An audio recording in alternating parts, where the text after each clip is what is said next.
Pengertian kekuasaan.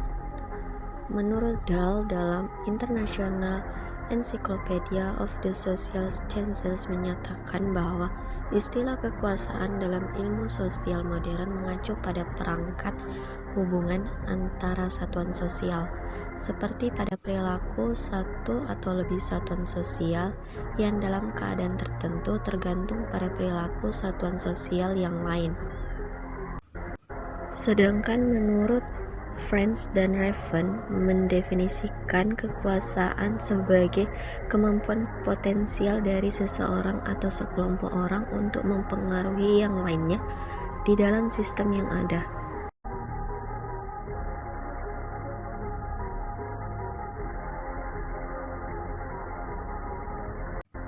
Dari berbagai definisi tentang kekuasaan sebagaimana dikemukakan di atas, terlihat bahwa istilah kekuasaan telah digunakan dalam berbagai cara oleh beberapa teoretikus. Kadang-kadang kekuasaan disamakan dengan kekuatan, kepemimpinan, dan pengaruh. Kadang-kadang diartikan sebagai kemampuan seseorang untuk mempengaruhi orang lain atau pengaruh terhadap sikap dan perilaku orang lain. Kadang-kadang diartikan sebagai pengaruh yang potensial terhadap hal-hal maupun terhadap orang. Namun demikian, jika dihubungkan dengan konsep kepemimpinan, maka kekuasaan dapat diartikan sebagai suatu potensi pengaruh dari seorang pemimpin.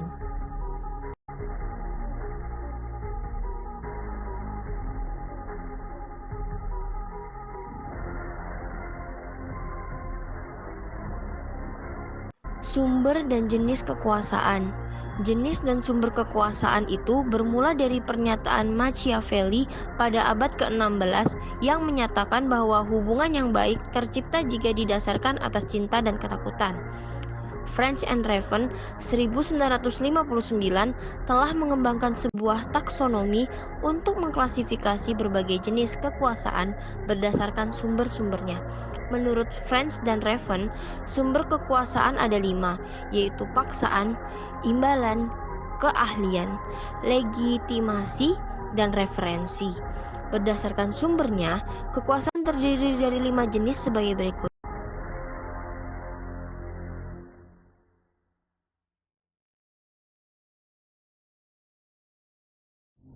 Yang pertama, kekuasaan imbalan atau reward power.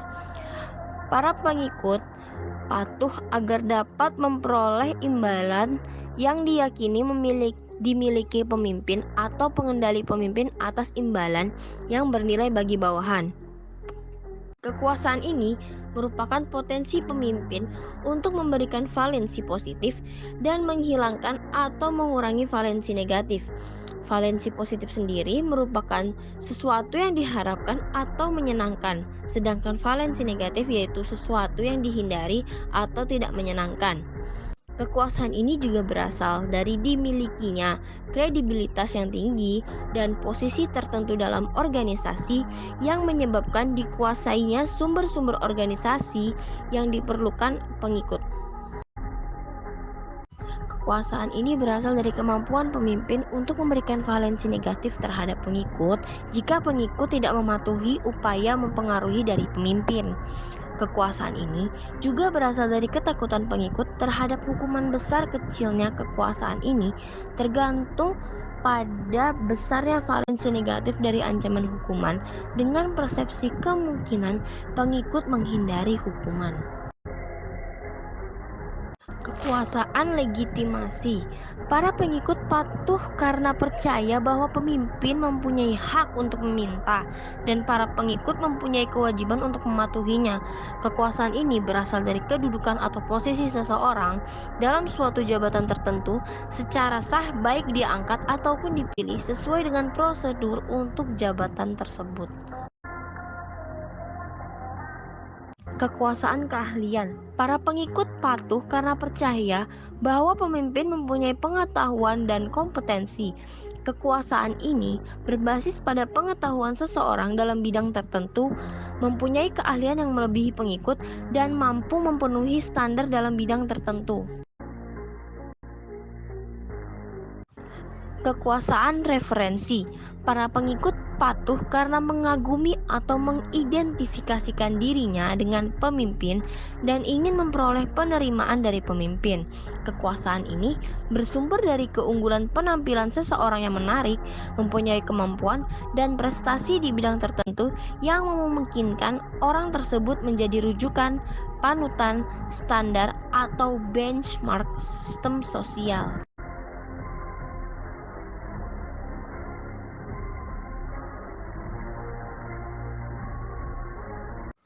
Taksonomi dari French dan Raven ini telah mempengaruhi berbagai penelitian tentang kekuasaan selama beberapa dekade, meskipun taksonomi tersebut tidak memasukkan semua sumber kekuasaan yang relevan bagi para pemimpin seperti kontrol terhadap informasi. UKL dan Faber 1991. Lebih lanjut, Raven dan Kruglanski mengidentifikasi jenis kekuasaan keenam, yaitu kekuasaan informasi. Kekuasaan informasi merupakan kekuasaan yang bersumber dari dimilikinya informasi oleh pemimpin yang dinilai berharga oleh para pengikutnya.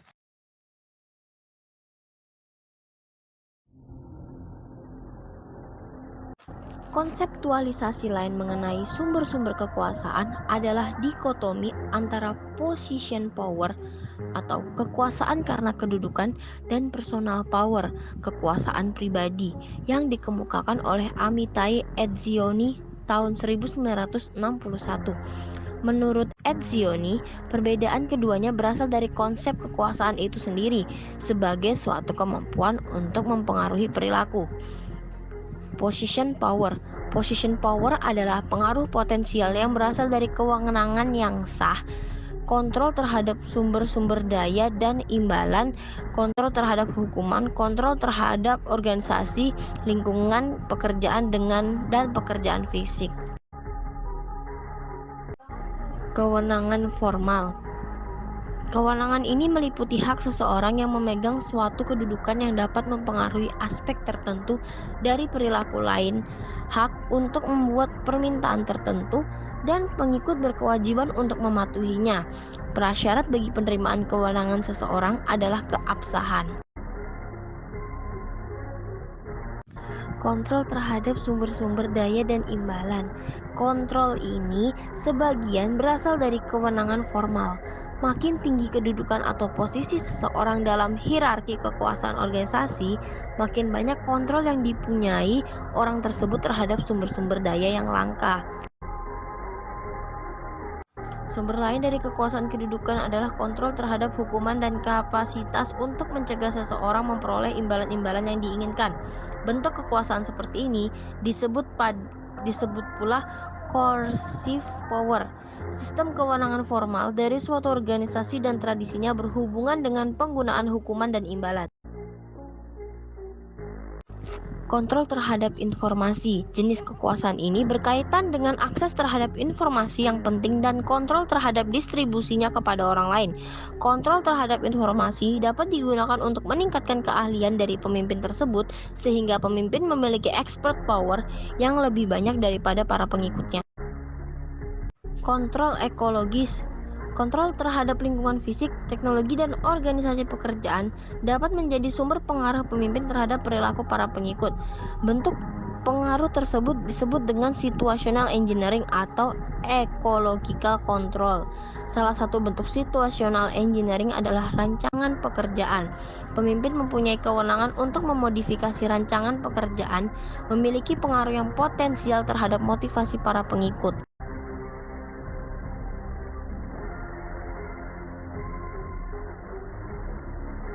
Kekuasaan pribadi.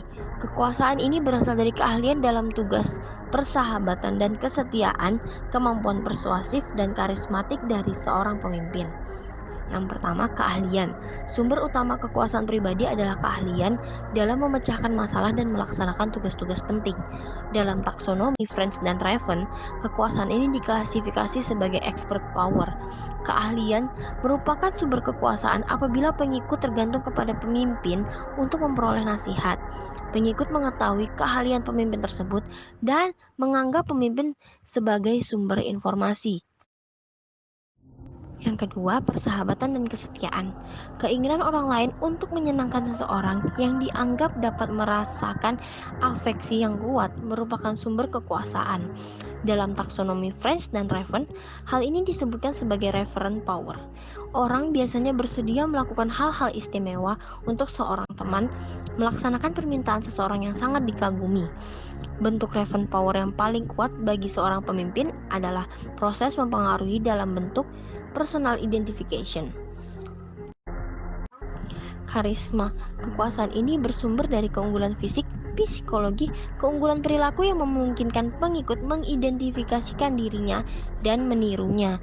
Pemimpin menjadi panutan atau contoh teladan para pengikutnya. Para pengikut mempunyai hubungan emosional dengan pemimpinnya yang karismatik.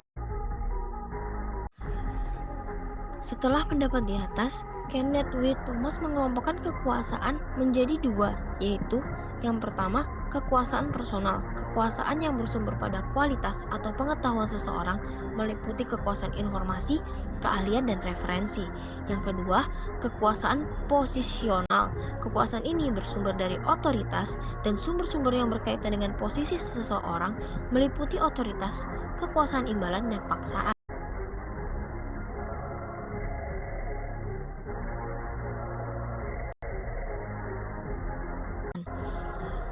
Organ dan Bateman mengemukakan sumber kekuasaan dalam organisasi itu terdiri dari beberapa hal. Yang pertama, legitimasi, yaitu seseorang yang memiliki hak untuk memerintah, membuat keputusan, dan melakukan sesuatu.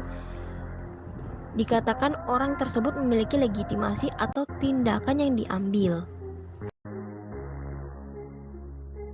Yang kedua, kontrol terhadap sumber daya. Seseorang memiliki kekuasaan bila orang tersebut memiliki kontrol terhadap sumber-sumber yang langka dan penting. Keahlian. Seseorang memiliki keahlian memungkinkan orang tersebut dapat mempengaruhi orang lain, mempunyai otoritas terhadap orang lain. Keahlian harus kritikal, keahlian yang berhubungan dengan fungsi-fungsi yang dapat memecahkan masalah yang dihadapi organisasi. Yang keempat, hubungan sosial. Pertemanan merupakan dasar pengaruh sosial yang kuat. Dua orang yang mempunyai hubungan pertemanan yang erat akan saling membantu dan saling memberikan yang diminta oleh temannya. Dan yang terakhir, karakter personal, yaitu karakteristik individu seperti karisma, kreatif, inovatif, energik, memungkinkan menjadi daya tarik dan pengaruh bagi orang lain. Stephen P. Robin membedakan antara sumber kekuasaan dan basis kekuasaan. Menurut Stephen P. Robin, sumber-sumber kekuasaan terdiri dari posisi, sifat-sifat personal, keahlian, peluang. Sedangkan basis kekuasaan menurut Stephen P. Robbins adalah paksaan, imbalan, persuasi, dan pengetahuan.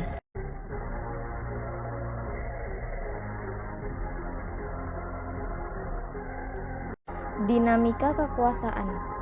Kekuasaan bukanlah suatu kondisi yang statis, melainkan dinamis sesuai dengan kondisi yang berubah dan tindakan-tindakan individu. Berkaitan dengan hal ini, marilah kita cermati social exchange teori dan strategi kontingensi teori. Social exchange teori menjelaskan bagaimana kekuasaan diperoleh dan hilang selama proses-proses mempengaruhi terjadi antara pemimpin dan pengikut.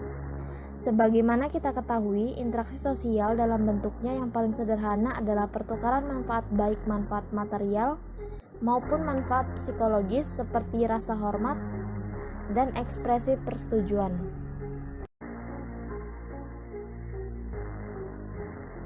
Sedangkan strategi kontingensi teori menjelaskan bagaimana suatu unit organisasi memperoleh atau kehilangan kekuasaan dalam mempengaruhi keputusan strategi bagi organisasi. Kekuasaan yang dimiliki suatu unit organisasi menurut teori ini tergantung pada 3 faktor, yaitu keahlian dalam masalah-masalah penting, sentralisasi unit kerja, dan tingkat kekhususan keahlian dari unit tersebut.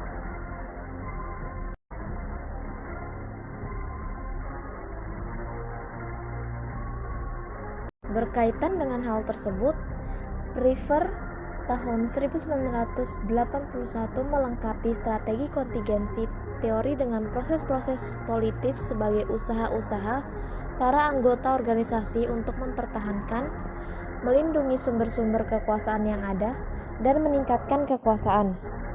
Proses-proses politis yang umum dalam organisasi adalah berikut ini.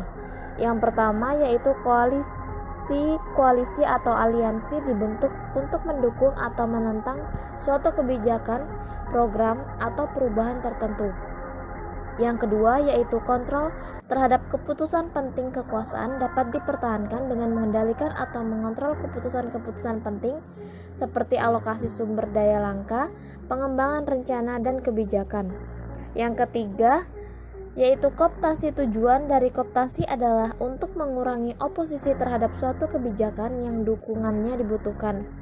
Yang keempat yaitu pelembagaan, merupakan proses atau upaya dari anggota sistem sosial yang mempunyai kekuasaan untuk melindungi dan meningkatkan kekuasaannya.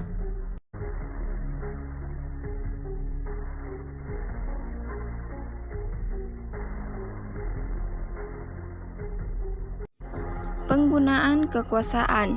Untuk dapat mengerti bagaimana penggunaan kekuasaan oleh pemimpin yang dapat mempengaruhi proses yang mencampurinya seperti motivasi dan usaha. Hasil motivasional dari usaha mempengaruhi oleh pemimpin dapat diklasifikasikan menjadi 3, yaitu komitmen, menurut, dan perlawanan dari para pengikut. Berikut adalah tabel hasil dari berbagai jenis kekuasaan. Jika diperhatikan, tabel tersebut terlihat bahwa kekuasaan, keahlian, dan referensi cenderung menghasilkan komitmen para pengikut. Kekuasaan, legitimasi, dan imbalan cenderung menghasilkan sikap penurut. Dan kekuasaan memaksa cenderung menghasilkan perlawanan. Hasil dari suatu usaha tertentu untuk mempengaruhi para pengikut juga tergantung pada keterampilan pemimpin dan jenis kekuasaan yang digunakan. Kekuasaan, keahlian, dan referensi mungkin hanya menghasilkan sikap menurut saja, bahkan perlawanan bila tidak diterapkan dengan terampil. Serupa dengan itu, kekuasaan legitimasi dan kekuasaan imbalan dapat menghasilkan komitmen bila digunakan oleh pemimpin yang terampil dalam situasi yang sesuai. Paksaan tidak menghasilkan perlawanan bila dipergunakan dengan terampil akan menghasilkan sikap penurut.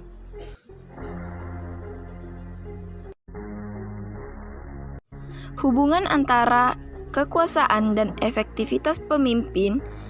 Jika hanya memiliki kekuasaan saja, tidak dengan sendirinya berdampak pada motivasi para pengikut. Kekuasaan hanya bertindak sebagai alat untuk menyesuaikan pengaruh dari usaha pemimpin untuk mempengaruhi. Syarat penggunaan kekuasaan dengan berhasil adalah pemimpin harus memiliki keterampilan dan kemauan untuk menjalankan kekuasaan itu sendiri.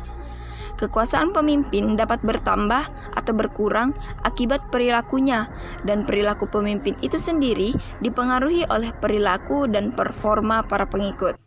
Di samping itu, syarat penggunaan kekuasaan yang berhasil adalah mempengaruhi yang tidak mengancam harga diri pengikut.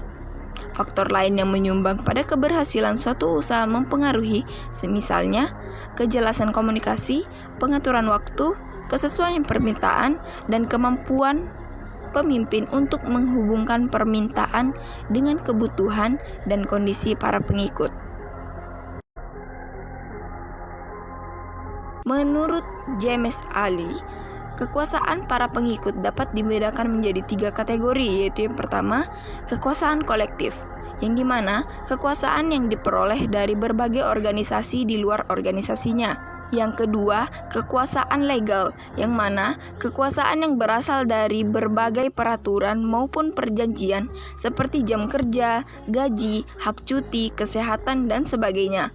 Dan yang terakhir yaitu kekuasaan berlebih, yang mana kekuasaan ini bersumber pada kecenderungan tindakan menentang keputusan seperti melanggar kebijakan yang ditetapkan atau mogok kerja.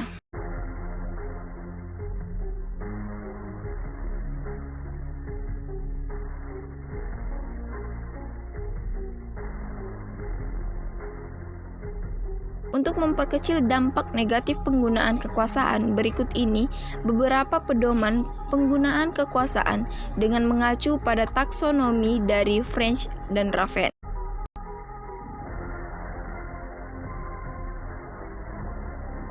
Yang pertama, legitimate power.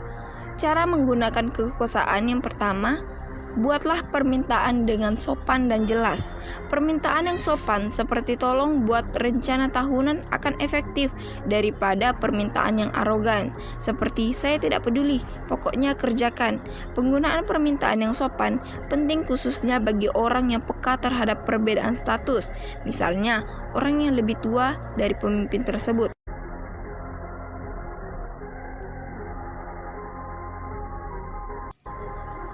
Yang kedua yaitu reward power. Cara menggunakan kekuasaan. Yang pertama, tawarkan imbalan yang diinginkan. Kepatuhan akan terjadi jika imbalan merupakan suatu yang bernilai bagi bawahan dan pemimpin dianggap sebagai sumber imbalan yang dapat dipercaya. Pemimpin harus mencari bentuk imbalan yang bernilai bagi orang-orang yang perlu dipengaruhi.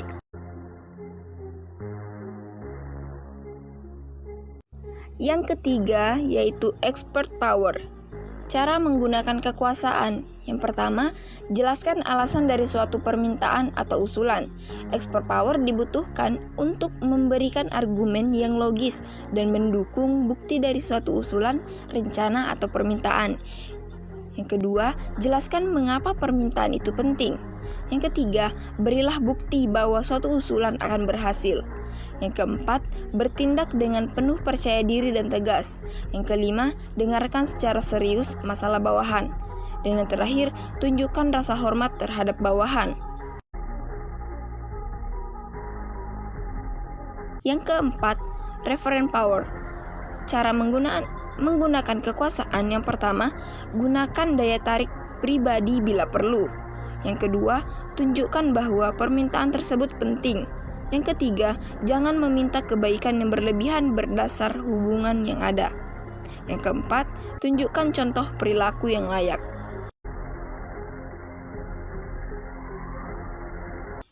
Yang kelima yaitu coercive power. Cara menggunakan kekuasaan. Yang pertama, beritahukan kepada bawahan tentang peraturan dan hukuman. Yang kedua, berilah peringatan dini sebanyak mungkin. Yang ketiga, pahami dulu situasi sebelum menghukum. Yang keempat, dorong perbaikan untuk menghindari pemberian hukuman. Yang kelima, mintalah bawahan untuk menyarankan cara perbaikan. Dan yang terakhir, jalankan disiplin pada diri sendiri.